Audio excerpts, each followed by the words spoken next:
Pakistan peoples party के chairman Bilawal Bhutto Zardari ने BBC Urdu को एक इंटरव्यू देते हुए मुस्लिम लीग नवाज की इस पॉलिसी से मुतालिक बात की है, जिसके मुताबिक पार्टी कायद नवाज शरीफ पाकिस्तानी फौज के सीनियर अफसरान के नाम लेकर इन पर इलेक्शन में धांधली का इल्जाम लगा रहे हैं और साथ ही ये भी कह रहे हैं कि इमरान खान को लाने के जिम्मेदार चूंकि फौजी क्यादत थी, लिहाजा इमरान खान हुकूमत की किसी भी किस्म की नाकामियों के लिए सवाल भी उनसे ही किया जाएगा।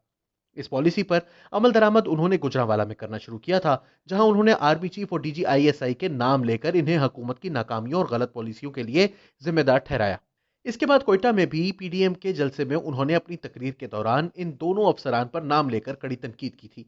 बिलावल भुट्टो जरदारी का कहना है कि गुजरांवाला जलसे के दौरान नवाज शरीफ ने जब तकरीर की तो इन्हें हाजिर सर्विस फौजी जर्नैलों के नाम सुनकर धचका लगा। उनका कहना था कि वो 3 नस्लों से ये जंग लड़ रहे हैं और जानते हैं कि उनकी जमात को किस तरह इस जंग को लड़ना चाहिए, लेकिन नवाज शरीफ का हक है कि वो अपने तरीके से बात करें। मुझे यकीन है कि उन्होंने नाम लिए हैं तो इनके पास सबूत भी होंगे। वो 3 मरतबा पाकिस्तान के वजीर आजम रह चुके हैं, बगैर सबूतों के बात नहीं करेंगे। लेकिन मैं अपनी जमात की हिकमत अमली यहां रखना चाहता हूं कि इन लोगों के जलसों में नाम ना लूं। इनको याद दिलाया गया कि पाकिस्तान पीपल्स पार्टी ने भी 2018 के इंतखाबात पर धांधली का इल्जाम लगाया था। मुस्लिम लीग नवाज ने भी। फर्क सिर्फ यह है कि मुस्लिम लीग नवाज अब नाम ले रही है। बिलावल भुट्टो जरदारी का कहना था कि नाम पीपल्स पार्टी ने भी लिए थे 2018 इंतखाबात के दौरान, लेकिन वो ऐसे नाम थे जिनके बारे में इनके पास सबूत थे। नवाज शरीफ के पास ठोस सबूत होंगे तो उन्होंने ये बात की है, क्योंकि ऐसी बात सबूत के बगैर जलसों में नहीं की जा सकती। उन्होंने कहा कि वो कोरोना वायरस की वजह से नवाज शरीफ से रूबरू बात नहीं कर सके हैं, जो कि बहुत ही जरूरी है। उन्होंने कहा कि ऑल पार्टीज कॉन्फ्रेंस में जनरल बाजवा और जनरल फैज का नाम नहीं लिया था, लेकिन वहां यह बात जरूर हुई थी कि क्या सिर्फ एक इदारे को धांधली का जिम्मेदार ठहराया जाना चाहिए या पूरी एस्टेब्लिशमेंट को, और फैसला यही था कि पूरी एस्टेब्लिशमेंट पर बात की जाएगी। उन्होंने बताया कि नाम लेने का फैसला वहां नहीं हुआ था और इसीलिए जब नवाज शरीफ ने नाम लिए तो यह मेरे लिए एक धचका था, लेकिन हम उनकी जबानबंदी नहीं कर सकते, वो जैसे चाहते हैं बात कर सकते हैं। ताहम उन्होंने वाजह किया कि पाकिस्तान डेमोक्रेटिक मूवमेंट एक इत्तेहाद है और मैं इसके चार्टर के बिल्कुल साथ खड़ा हूं। सिलेक्टेड का लफ्ज मैंने दिया था, सिलेक्टर का लफ्ज भी मेरी ही इख्तरा था, लेकिन जब पीडीएम में यह बात उठी थी तो मैंने कहा था कि हमारी फौज का पोलिंग स्टेशन के अंदर और बाहर जो तरीकाकार था वो भी काबिल मुजम्मत है, लेकिन जिस तरह हमारा चीफ जस्टिस डैम मुहिम पर निकला था वो और उसका इलेक्शन के दिन का रवैया भी काबिल मुजम्मत है। लेकिन यह जलसों में नहीं कहा जाएगा। मेरी किसी से जाती लड़ाई नहीं है, साकिब निसार से भी कोई जाती पुरखाश नहीं।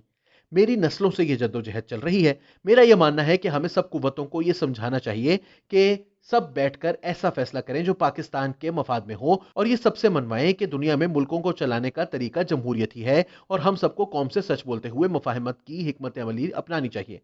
इमरान खान के इस इल्जाम पर के नाम लेकर नवाज शरीफ फौज की क्यादत और सिपाह में दूरियां पैदा करना चाहते हैं। बिलावल ने कहा कि जब इमरान खान के इलेक्शन में पोलिंग स्टेशन के अंदर और बाहर दोनों जगह पर फौज खड़ी होगी तो फिर धांधली हो या ना हो वो मुतनाज़ा तो बनेंगे।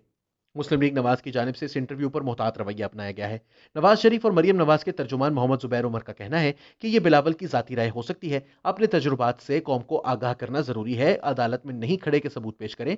हम कहानियों की बुनियाद पर बात नहीं कर रहे। उन्होंने याद दिलाया कि सबसे पहले इमरान खान को सिलेक्टेड बिलावल भुट्टो ने कहा था, हमने नहीं। बिलावल ने वजीर आजम को सिलेक्टेड कहा तो सिलेक्ट किसने किया था? मगर इससे ज्यादा कोई बात मुस्लिम लीग की क्यादत की जानिब से नहीं हुई। इसी तरह पीपल्स पार्टी के हामियों का भी कहना है कि बिलावल के इंटरव्यू को गलत मानी पहनाए जा रहे हैं। ताहम बिलावल के इंटरव्यू में दो नुकात इंतहाई अहम है। पहला तो यह कि उन्होंने वाज़ेह तौर पर यह बात कही है कि पीडीएम के पहले इजलास में यह फैसला हुआ था कि एस्टेब्लिशमेंट का लफ्ज इस्तेमाल किया जाएगा, यानी वो एक तरह से नवाज शरीफ को वादा खिलाफी का मुर्तकिब करार दे रहे हैं। दूसरा यह है कि उन्होंने कम अज कम 3 बार सबूतों का जिक्र किया।